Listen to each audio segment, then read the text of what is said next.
इस चैनल पर आपको सुनने को मिलती हैं सच्ची और काल्पनिक डरावनी भूतिया कहानियाँ। अगर आपको मेरी वीडियोस देखना और सुनना पसंद है तो मेरे इस चैनल को सब्सक्राइब करना ना भूलें। तो चलते हैं आज की कहानी की ओर। मेरा नाम गोपी चंद है और मैं झारखंड का रहने वाला हूँ। पेशे से मैं एक व्यापारी हूँ जो मूर्तियों को खरीदने और बेचने का कारोबार करता हूँ। इस कारोबार से मैंने कम उम्र में ही इतना पैसा कमा लिया है कि आपको बता नहीं सकता। मुझे खुद ही नहीं मालूम तो आपको क्या बताऊं। लेकिन महीने के अंत में जब मैं अपनी कमाई गिनने के लिए बैठता हूं तो उसके बाद किसी एक नई जगह पर घूमने का प्लान बनाता हूं और अगले 7 दिन तक वहां घूमने जाता हूं। लेकिन इस बार मैं एक अलग जगह पर घूमने जा रहा हूं। उस जगह का नाम है द ब्लू हॉन्टेड हाउस। तो चलिए आपको ये कहानी शुरुआत से सुनाता हूँ। मेरा एक नौकर है रामू, जो मेरे लिए फील्ड में काम करता है। उसका काम होता है आसपास के गांव, इलाकों, शहरों में जाकर बेशकीमती मूर्तियों को ढूंढना और फिर आके मुझे उसके बारे में सब कुछ बता देना। फिर मैं उस मूर्ति को किसी भी हालत में हासिल कर ही लेता हूँ। साम दाम दंड भेद कोई भी तकनीक लगाता हूँ और मूर्ति कम दामों में खरीद लेता हूँ और महंगे दामों में बेचकर मोटा मुनाफा कमाता हूँ। इस बार रामू को एक नई जगह का पता चला है। रामपुर नाम के गांव में एक मकान है। वो मकान आसपास के इलाकों में द ब्लू हॉन्टेड हाउस के नाम से फेमस है। उसने बताया कि उस ब्लू हाउस के भीतर बेशकीमती मूर्तियां हैं। उन मूर्तियों को देखो तो ऐसा लगता है जैसे कि स्वर्ग से उतारी गई हों। ऐसा लगता है जैसे कि बस मूर्तियां अब बातें ही करने लगेंगी। वैसे मूर्तियों को देखा तो रामू ने भी नहीं है। उसने तो बस जो सुना वो मुझे बता दिया।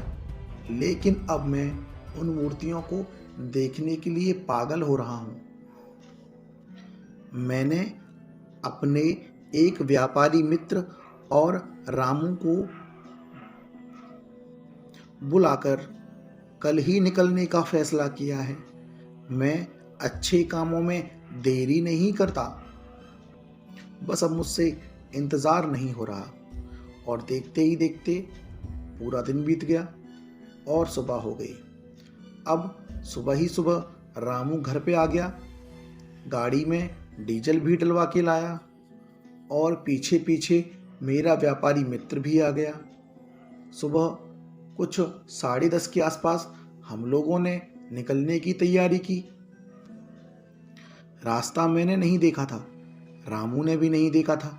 हम तो बस रास्ते में जो भी मिलता उससे पूछते और आगे बढ़ जाते। रास्ता बड़ा सकरा था। सड़क के दोनों ओर बड़े बड़े घने घने पेड़ थे। ऐसा लगता था जैसे कि कोई पेड़ के पीछे से आएगा और हमारी कार के सामने आके खड़ा हो जाएगा। थोड़ा थोड़ा डर लग रहा था, लेकिन रामू बहुत हैवी ड्राइवर है। इतने में ही अचानक से रामू ने गाड़ी रोक दी।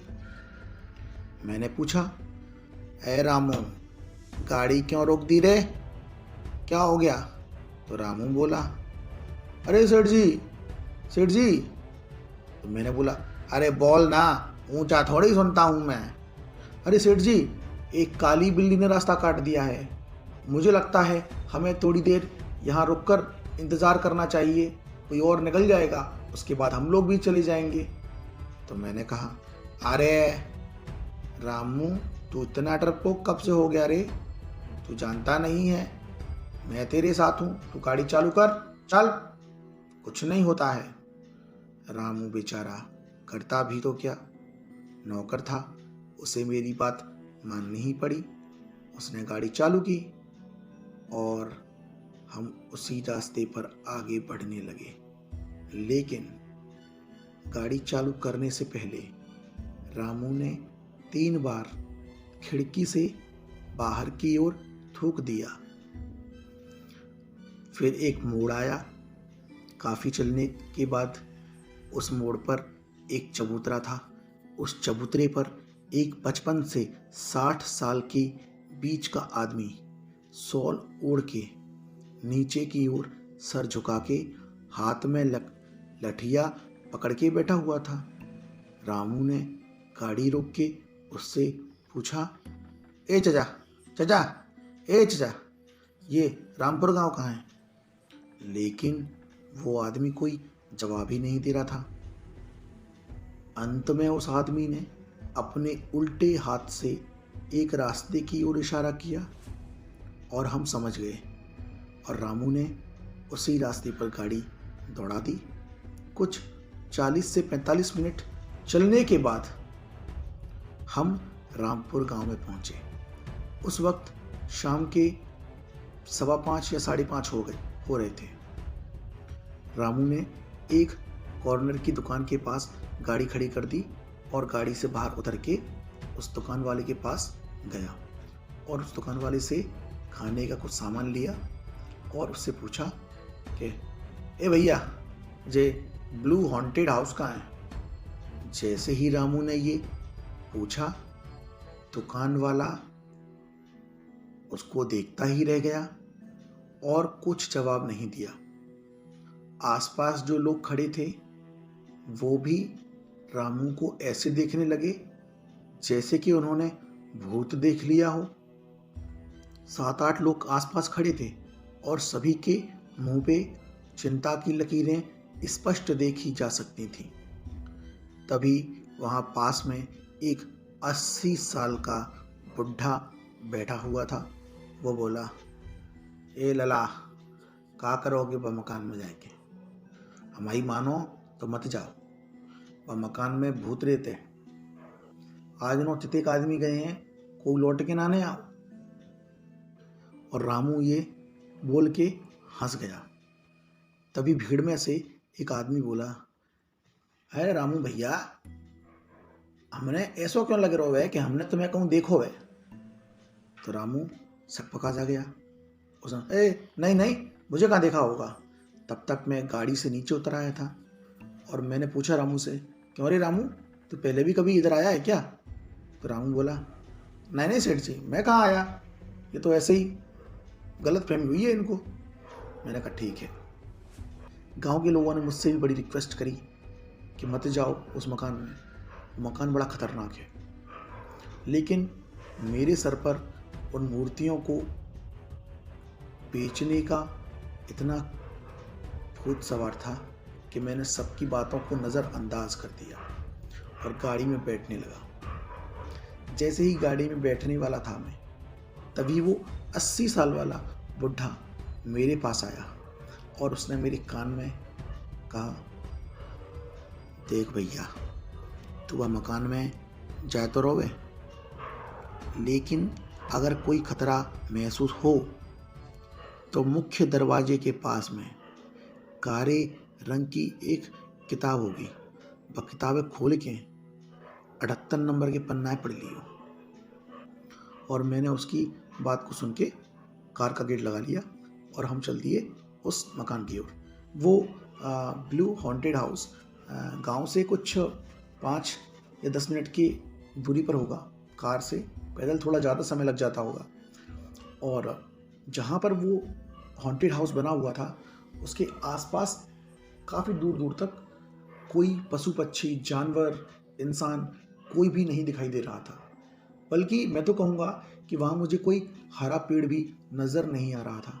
जितने भी पेड़ थे सारे सूखे हुए पेड़, सूखी हुई घास।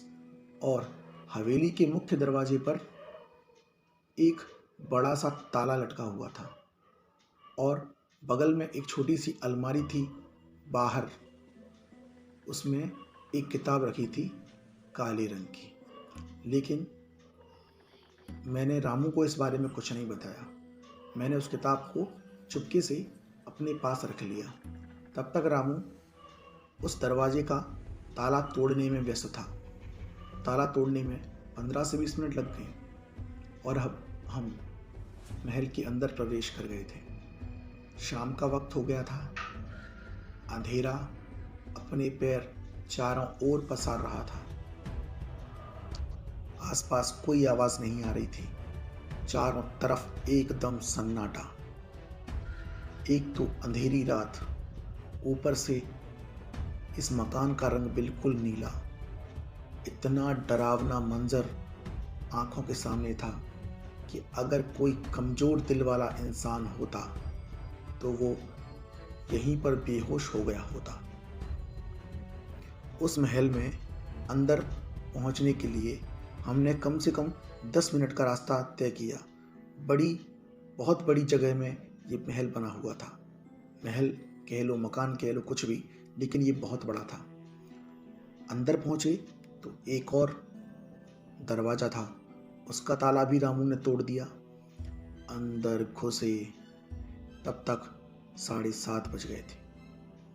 अब हमें डर लगना शुरू हो गया था। मेरा व्यापारी मित्र मेरे पास आ गया था और उसने मेरे कंधे पर हाथ रख लिया था।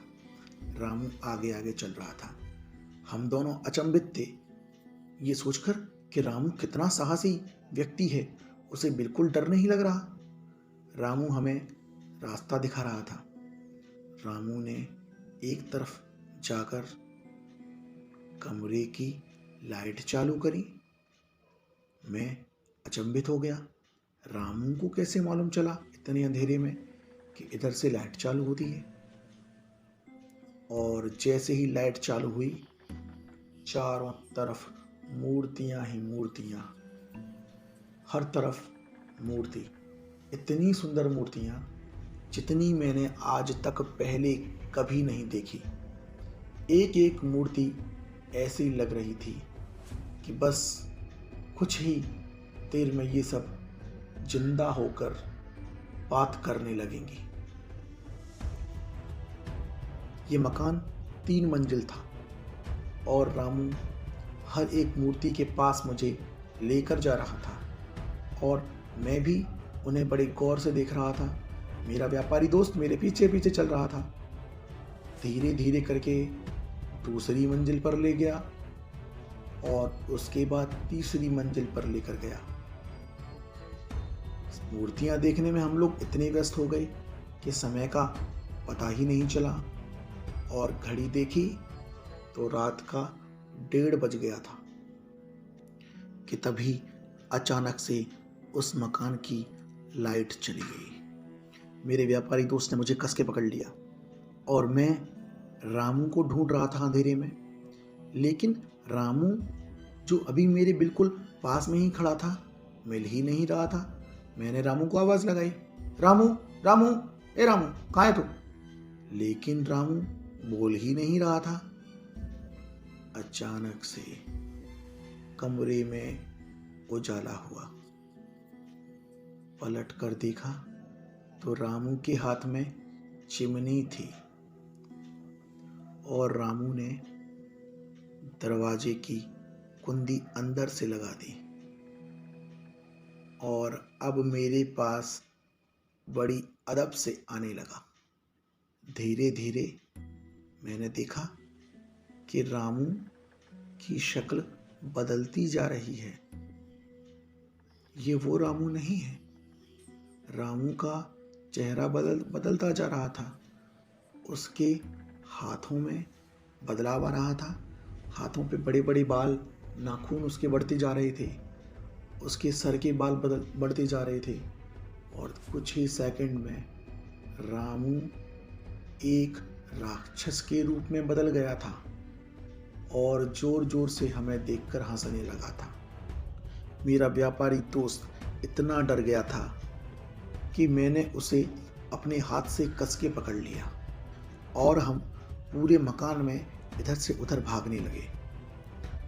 कि तभी हम एक कमरे में घुस गए और वहाँ जाकर एक कोने में बैठ गए कि तभी मुझे याद आया, उस 80 साल के बुड्ढे ने कहा था, जब किसी परेशानी में हो तो उस किताब को खोलकर पढ़ लेना, पेज नंबर 78। मैंने उस किताब को निकाला। कमरे में बड़ा अंधेरा था, तो मैंने अपने मोबाइल की टॉर्च ऑन की और पेज नंबर 78 को पढ़ता चला गया। और मैंने जो पढ़ा उसको पढ़ के मेरे रोंगटे खड़े हो गए। उस पेज पर लिखा था कि इस मकान में जो भी आता है वो रात भर आराम से रह सकता है। ये शैतान दूसरों लोगों के घरों में उनका नौकर बनने चाहता है और उनको इस महल की कहानियां सुनाता है, फिर इस मकान में लेकर आता है और अंदर से कुंडी लगाने के बाद उन्हें बंद कर देता है ताकि वो सुबह के 4 बजे तक इसी घर में कैद रहें। मैं आगे पढ़ता चला गया। उसमें लिखा था कि जो इंसान इस मकान में आ जाएगा उसे सुबह 4 बजे से पहले इस मकान से बाहर निकलना पड़ेगा। अगर नहीं निकला तो वो इंसान मूर्ति के रूप में बदल जाएगा।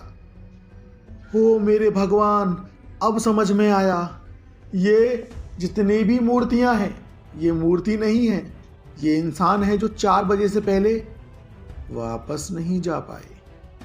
तो रामू मेरा नौकर नहीं है, वो एक दैत्य है, एक राक्षस है जो इतने दिनों से मेरे घर में नौकर बना हुआ था और आज मुझे यहाँ पर लेकर आ गया है। मैंने घड़ी में देखा तो 3:15 बज रहे थे और उतने में ही उस कमरे के दरवाजे पर दस्तक हुई। मैं अंदर आऊं क्या, या फिर तुम बाहर आ रहे हो? मैं मेरा व्यापारी दोस्त डर कर इधर उधर भागने लगे। हम कभी इधर भागते कभी उधर भागते और हम इस कोशिश में थे कि इस मकान से जल्दी बाहर निकलें। हम जिधर से भी निकलते उधर से रामू दरवाज़ा बंद कर देता। हम निकल ही नहीं पा रहे थे। हमने खिड़कियों को देखा, खिड़कियों को तोड़ने की कोशिश की, लेकिन रामू उनमें बाहर से जोर लगा देता और खिड़की को टूटने ही नहीं देता। मैंने, मेरे व्यापारी दोस्त ने एक लोहे का सलिया उठाया और खिड़की को तोड़ना चालू किया, लेकिन 3:30 बज चुके थे और वो हमें निकलने ही नहीं दे रहा था। इसी तरह मैं और मेरे व्यापारी दोस्त इधर उधर भागते रहे और तभी हमें सामने का दरवाज़ा खुला दिखाई दिया। हमारे पास पूरे 7 मिनट थे और दरवाज़ा खुला था, बिल्कुल सामने रास्ता था। मैं और मेरे व्यापारी दोस्त खुश हो गए और भागने लगे उस दरवाजे के पीछे, लेकिन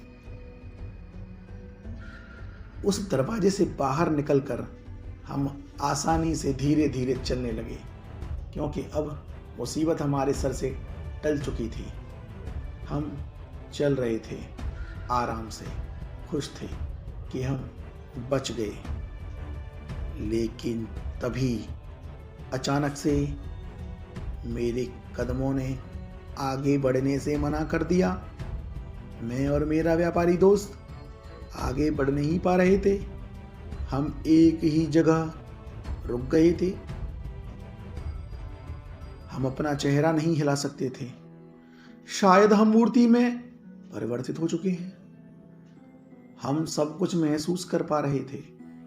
हम देख रहे थे, समझ रहे थे, सुन रहे थे कि हमारे आसपास क्या हो रहा है, लेकिन हम अपने शरीर के अंगों को नहीं हिला पा रहे थे।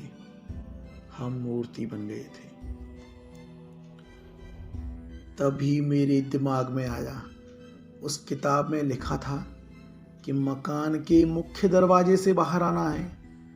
मुख्य दरवाजे तक तो हम पहुंचे ही नहीं थे।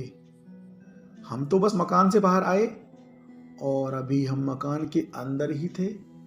मुख्य दरवाजा बस थोड़ी ही दूरी पर था, लेकिन अब कुछ नहीं हो सकता था।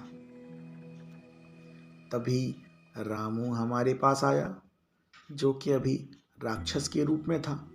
उसने हम दोनों को उठाया, उस महल में दूसरी मंजिल पर ले जाके रख दिया और हमारे कान में बोला, तुम यहाँ आराम करो, तब तक मैं और लोगों के घर भी जाता हूँ ना, उन्हें भी तो लेकर आना है।